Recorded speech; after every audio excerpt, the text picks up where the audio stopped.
जादुई कहानियाँ। जादुई गांव की कहानी। ये कहानी है विद्यांचल गांव की, जहां पर प्रीति नाम की लड़की अपने पिता के साथ रहती थी, क्योंकि उसकी माँ की 10 साल पहले ही मृत्यु हो गई थी। प्रीति के पिता समुद्र में मछली पकड़ने का काम करते थे। वो एक मछुआरे थे। सब कुछ अच्छा चल रहा था। प्रीति गांव के ही स्कूल में पढ़ने जाती थी। जो भी उसे चाहिए होता था, उसके पिता प्रीति को लाकर देते थे। प्रीति के पिता उसे बहुत ही ज्यादा प्यार करते थे। उसकी हर जरूरतों का ध्यान रखते थे। उसे किसी भी चीज की कमी नहीं महसूस होने देते थे और प्रीति को अच्छा अच्छा खाना बनाकर भी खिलाते थे। लेकिन एक दिन प्रीति के पिता जब समुद्र में मछली पकड़ने गए तो तेज आंधी तूफान आने लगा और मौके पर ही प्रीति के पिता की मृत्यु हो गई।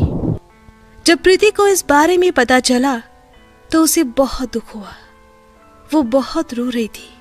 घर में जो भी कुछ खाने का था, सब धीरे धीरे खत्म हो रहा था।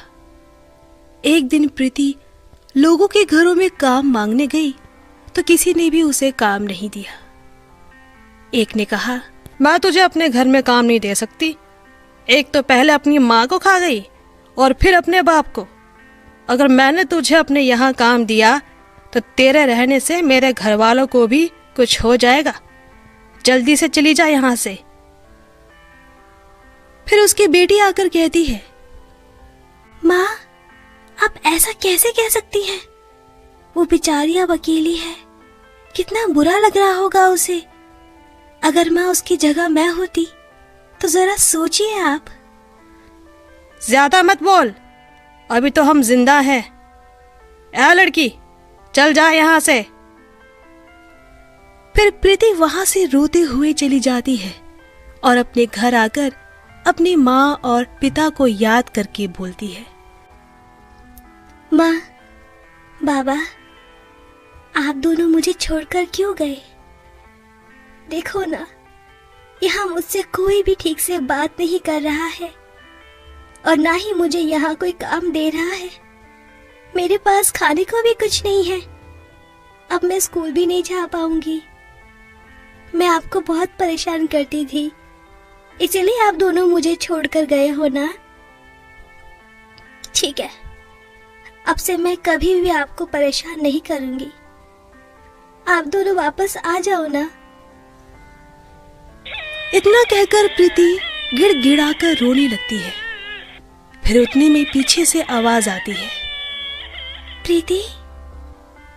प्रीति जब पीछे मुड़ती है तो उसी औरत की बेटी आई हुई होती है और उसके हाथ में टिफिन बॉक्स भी होता है। प्रीति, तुम रो मत, सब ठीक हो जाएगा। मैं हूं ना तुम्हारे पास।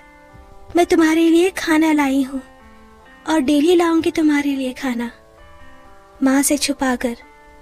तुम्हें किसी भी चीज की जरूरत हो तो मुझे कहना। तुम कितनी अच्छी हो शालू, मैं तुम्हारा एहसान कभी नहीं भूलूंगी। अब मैं चलती हूँ प्रीति। प्रीति को टिफिन बॉक्स देकर शालू वहां से चली जाती है। शालू को टिफिन ले जाता देख एक दिन शालू की मम्मी ने पूछ लिया, शालू, तुम ये टिफिन बॉक्स किसके लिए ले जाती हो रोज रोज? माँ, वो बाहर मंदिर के पास गरीब बच्चे बैठे होते हैं, उनके लिए ले जाती हूँ। अच्छा, ठीक है। फिर एक दिन जब शालू प्रीति के लिए खाना ले जाती है तो उसकी माँ उसका पीछा करने लगती है और शालू को पकड़ लेती है। अच्छा, तो तू खाना इस मनहूस के लिए ले जाती है? अभी तुझे बताती हूँ, चल घर। माँ, माँ, मेरी बात तो सुनिए। प्रीति को ये सब देखकर बहुत बुरा लगता है। वह रोते रोते घर से बाहर चली जाती है और जंगल में पहुंच जाती है। वहां पर 3 परियां आती है और उसे देख लेती है।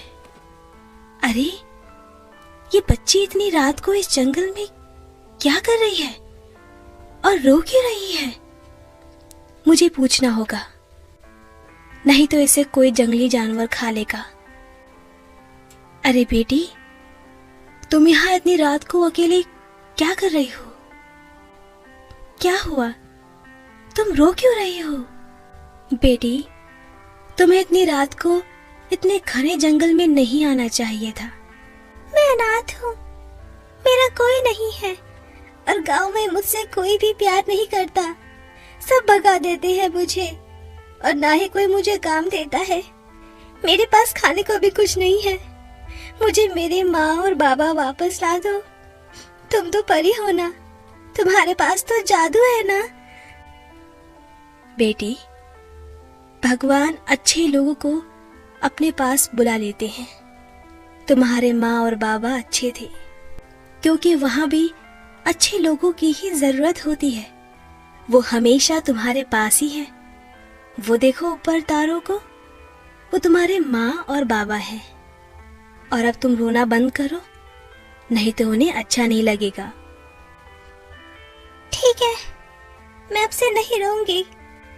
बेटी, तुम बहुत अच्छी लड़की हो और ईमानदार भी हो। मैं तुम्हें एक जादुई गाउन देती हूँ। तुम इससे जो भी मांगोगी तुम्हें जरूर मिलेगा। प्रीति, ये तुम्हारे लिए मेरी तरफ से सैंडल है, जादुई सैंडल। और ये मेरी तरफ से तुम्हारे लिए एक जादुई ताज। तुम ये सब पहनकर सुंदर सी रानी लगोगी। क्या मैं ये कोई सपना देख रही हूँ? नहीं, ये कोई सपना नहीं, हकीकत है। अब मैं घर कैसे जाऊंगी? तुम इस जादुई गाउन से जो कहोगी वही होगा।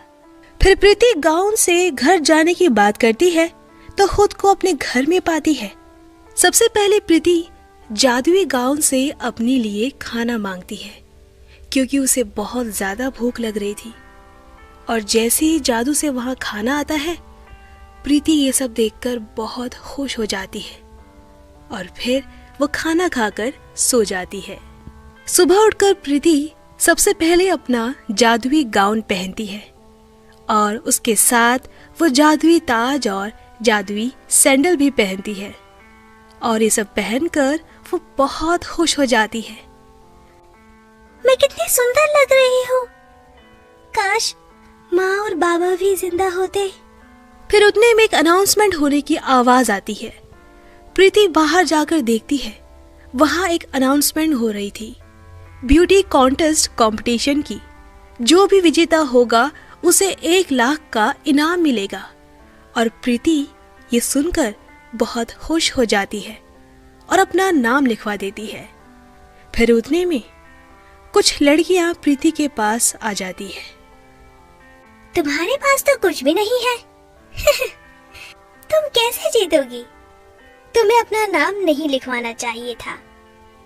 अभी भी वक्त है, अपना नाम कटवा लो। फिर शालू गुस्से में कहती है, बस करो तुम लोग। तुमको शर्म नहीं आती है? उसकी मदद करने के बजाय तुम उसका मजाक उड़ा रही हो। प्रीति, तुम ये कंपटीशन जीत सकती हो। मेहनत करने वालों की कभी हार नहीं होती। तुम्हें कोई भी मदद चाहिए तो मुझे बताना। हाँ शालू, तुम बहुत अच्छी हो। उसके बाद प्रीति घर आकर जादुई गाउन देखकर बोलती है, मेरे पास तो इतना सुंदर गाउन है। आखिर ये कंपटीशन तो मैं ही जीतूंगी। फिर उतने में परी आकर कहती है, प्रीति, ऐसा नहीं करना चाहिए। तुम्हें खुद से मेहनत करनी चाहिए। ये जादुई गाउन तुम्हारे कुछ जरूरतों के लिए दिया है हमने। मुझे माफ करना परी, मैं खुद से मेहनत करूंगी। परी वहां से चली जाती है। फिर प्रीति कहती है, अरे माँ ने मुझे सिलाई सिखाई थी, क्यों ना मैं कपड़ा लेकर अपने लिए गाउन सिल लेती हूँ। फिर प्रीति जादुई गाउन से एक कपड़ा मांगती है और पूरी रात जागकर अपने लिए एक सुंदर सा गाउन सिल लेती है। और अगले दिन कंपटीशन में सभी लड़कियां अपना परफॉर्मेंस देती है। लेकिन जैसे ही प्रीति आती है सब उसको देखकर हैरान हो जाते हैं। फिर प्रीति अपनी परफॉर्मेंस देती है और इस कंपटीशन के बाद जब रिजल्ट आता है तो प्रीति इस कंपटीशन को जीत जाती है। घर आकर प्रीति अपनी माँ और बाबा से बातें करती है। फिर उसको समझ आ जाता है कि अब उसे आगे क्या करना है। प्रीति एक दुकान किराए पर ले लेती है और जादुई गाउन से बहुत सारे कपड़े मांगकर सुंदर सुंदर कपड़े सिलने लगती है और देखते ही देखते लोगों को प्रीति के कपड़े पसंद आने लगे। प्रीति बहुत अच्छे पैसे कमाने लग गई और एक बहुत बड़ी फैशन डिजाइनर भी बन गई। उसका एक बहुत बड़ा बुटीक भी होता है। लोग उसके बुटीक में आना भी पसंद करते थे और प्रीति गरीबों के लिए उनकी जरूरतों को भी पूरा करती थी। इसी तरह सब कुछ अच्छा चलने लगा और प्रीति खुशी खुशी। जादुई चूल्हा। ये कहानी है कनकपुर गांव की, जहां मोहन नाम का एक आदमी अपनी बीवी राधा, अपनी छोटी बच्ची चिंकी और अपनी बूढ़ी माँ के साथ रहता था। उनके लिए भरपेट खाना नहीं हो पाता था क्योंकि वो बहुत गरीब थे। बड़ी मुश्किल से ही गुजारा कर पाते थे। वो रूखी सूखी रोटी खाकर अपना पेट भरते थे। फिर एक दिन चिंकी ने अपने पापा से कहा, पापा, हम कब तक ये रूखी सूखी रोटी खाते रहेंगे? मुझे हलवा पूरी खाना है, बहुत मन करता है। मोहन कुछ सोच ही रहा होता है। फिर उतने में राधा कहती है, सुनिए, अब जंगल जाकर कुछ लकड़ियां काट कर लाइए और फिर आप और मैं उन लकड़ियों को बाजार में बेच देंगे, कुछ तो अच्छे पैसे मिलेंगे। पर राधा, वहाँ जंगली जानवर बहुत हैं, जाने में डर लगता है। ऐसा कुछ नहीं होगा, हमें कुछ ना कुछ तो करना ही पड़ेगा ना। कब तक माँ और चिंकी को रूखी सूखी रोटियां खिलाएंगे? ठीक है राधा, मैं चला जाता हूँ। ये कुछ रोटियां और गुड़ है, रास्ते में भूख लगे तो खा लेना। मोहन जंगल की ओर निकल पड़ता है। अरे बाप रे, बहुत थक गया मैं। कुछ देर आराम कर लेता हूँ पेड़ के नीचे। अरे, भूख लग रही है। राधा ने रोटी और गुड़ दिए थे, वही खा लेता हूँ। मोहन राधा के दिए हुए रोटियों को खाने लगता है। फिर उतने में वहां से एक बूढ़ी अम्मा आती है। बेटा, कुछ खाने को दे दे, मैंने 2 दिन से कुछ भी नहीं खाया है। भगवान तेरा भला करेगा बेटा। ये लो माता जी, आप ये रोटी खा लो। बूढ़ी अम्मा पहले रोटी खा लेती है और उसके बाद मोहन से कहती है, बेटा, मुझे और भूख लगी है। ये लो अम्मा जी, आप सारा खाना खा लो। बूढ़ी अम्मा मोहन का सारा खाना खा लेती है। फिर बूढ़ी अम्मा मोहन से कहती है, बेटा, मेरा पेट भर गया है, पर मैंने तो तेरा सारा खाना खा लिया। अब तू क्या खाएगा? मैं तो घर जाकर भी खा सकता हूँ माता जी। भगवान तुम्हारा भला करे बेटा, तुम नेक दिल इंसान हो बेटा। ये मेरे पास एक चूल्हा है, इसे तुम रख लो, तुम्हारे बहुत काम आएगा, बहुत खास है ये। उतने में वहां पर तेज बारिश होने लगती है। मोहन इस बूढ़ी अम्मा के दिए हुए चूल्हे को लेकर घर आता है। अरे, आप लकड़ियां नहीं लाए? बहुत तेज बारिश हो गई थी राधा, इसलिए मैं घर आ गया। वैसे भी लकड़ियां गीली हो गई थी, मैं कल जाकर लकड़ियां लाऊंगा। हाँ ठीक है, कोई बात नहीं, पर ये आप चूल्हा क्यों लाए हो? अरे, मैं तुम्हें सब बताता हूँ। मोहन राधा को सारी बातें बता देता है। फिर मोहन चूल्हे में एक बर्तन रखता है। वो हलवा पूरी बनाने के बारे में सोच ही रहा था कि उतने में हलवा पूरी बनकर तैयार हो जाता है। मोहन और उसके परिवार को कुछ भी समझ में नहीं आ रहा था। फिर मोहन दूसरा बर्तन रखकर चावल के बारे में सोचता है और वहां बैठ जाता है और उस भगोने में अपने आप ही चावल बनकर तैयार हो जाते हैं। फिर उन्हें समझ में आ जाता है कि बूढ़ी अम्मा ने इसे खास चूल्हा क्यों कहा था, क्योंकि ये चूल्हा जादुई चूल्हा है। उस दिन सब पेट भरकर भोजन करते हैं। फिर राधा मोहन से कहती है, सुनिए जी, वो बूढ़ी अम्मा भगवान के रूप में आई थी, आखिर वो गई कहाँ? आपको उन्हें साथ में घर लाना चाहिए था। अरे राधा, मेरे दिमाग से तो निकल गया। वह अचानक से तेज बारिश होने लगी और मैं घर की ओर आ गया। मुझे लगता है वो एक भगवान का रूप थी। हे ऊपर वाले, तेरा लाख लाख शुक्रिया। सुनिए जी, क्यों ना हम एक ढाबा खोल लेते हैं, इससे हमें कमाई का जरिया भी मिल जाएगा। हाँ, तुम सही कह रही हो। अगले दिन मोहन और राधा मिलकर ढाबा खोल लेते हैं। धीरे धीरे उनके यहाँ लोग आने लग जाते हैं और जो गरीब लोग होते थे उन्हें वह मुफ्त में खाना खिलाते थे। उनकी तरक्की देखकर उनकी पड़ोसन चंपा को बहुत जलन होती थी। मुझे देखना पड़ेगा, आखिर ये रूखी सूखी रोटी खाने वाले कैसे अपना ढाबा खोल रहे हैं। एक दिन जब मोहन चूल्हे में खाना बना रहा था तो उनकी पड़ोसन चुपके से देख लेती है। अच्छा, तो ये बात है। अब तो इस चूल्हे को मैं चुरा ही लूंगी। ये चूल्हा मेरे पास होना चाहिए, ना कि इन रूखी सूखी रोटी खाने वालों के पास।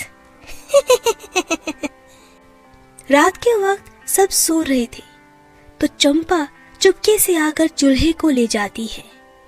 अगली सुबह चंपा खाना बनाने लगती है तो उस चूल्हे में कोई हलचल नहीं होती। इधर मोहन और राधा अपने चूल्हे के लिए परेशान हो रहे होते हैं। परेशान होने की कोई बात नहीं है जी, अब हमारा ढाबा है और अच्छा भी चल रहा है और हमारी कमाई का जरिया भी बन चुका है। और वो बूढ़ी अम्मा भगवान के रूप में आई थी, लगता है वो जादुई चूल्हा उन्होंने ले लिया है। और उधर चंपा गुस्से में चूल्हे को फेंक देती है। मोहन राधा जब ढाबे में जा रहे थे तो वो अपना चूल्हा चंपा के घर के पास फेंका हुआ देख लेते हैं। फिर उन्हें सब समझ में आ जाता है। अपना चूल्हा लेकर वो ढाबे में आ जाते हैं। जादुई चूल्हे में खाना बनाकर वो खुशी खुशी अपना ढाबा चलाने लगते